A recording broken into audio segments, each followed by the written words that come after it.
تخيل معايا، حنا دابا في قلب كأس العالم 2026.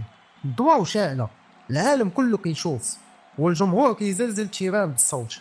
ولكن وسط هاد الصداع كامل كاين واحد السكات كيخلعك في راسك. كتشوف السلاسل في رجليك، السلاسل ديال ما يمكنش، حنا غير مشاركين، هادشي كبير علينا.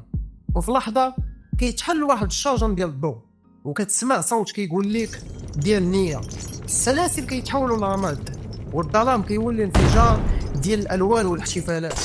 جيتي جلستي مزيان.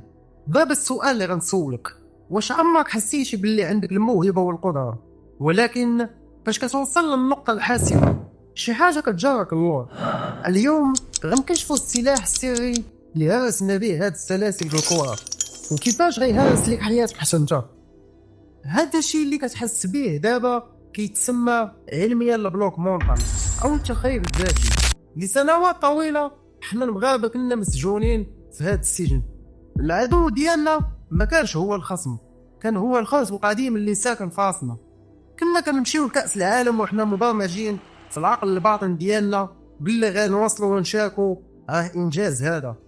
هاد البرمجه هي السلاسل اللي كانت كتخلينا نضيعوا في اللحظه الاخيره.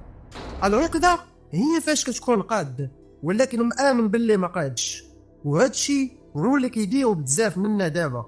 فاش كيقولوا انا ما عمرني غنجح، انا ما قادش، وهذا المشروع صعيب عليا.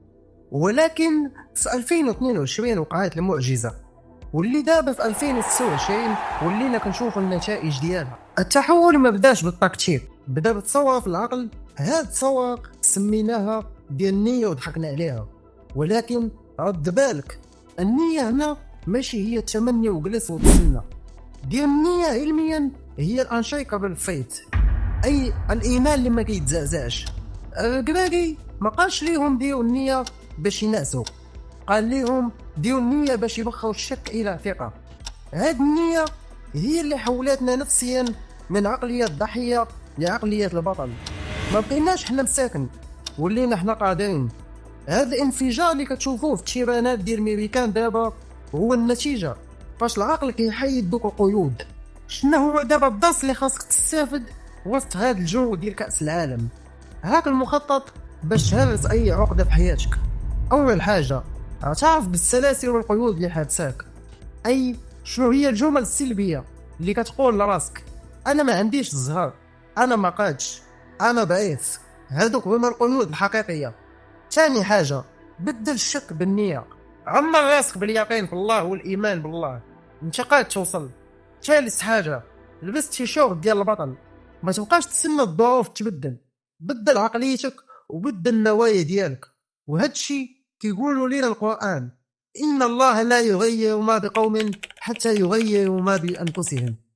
حنا دابا هرسنا عقدة ديال 30 عام، انت شحال هادي وانت محبوس في الجهة المظلمة من العقل ديالك. الرسالة واضحة، دير النية ماشي غير كلمة، هي أسلوب حياة غيخليك تهرس السلاسل اللي مقيداك في عقلك. وما تنساش تقول لنا في الكومنتار شنو هي العقدة اللي مهرساك اليوم تزامنا مع هذه الملحمة ديال كأس العالم. كان معاكم ما ينساش بالدارجة، تهلاو.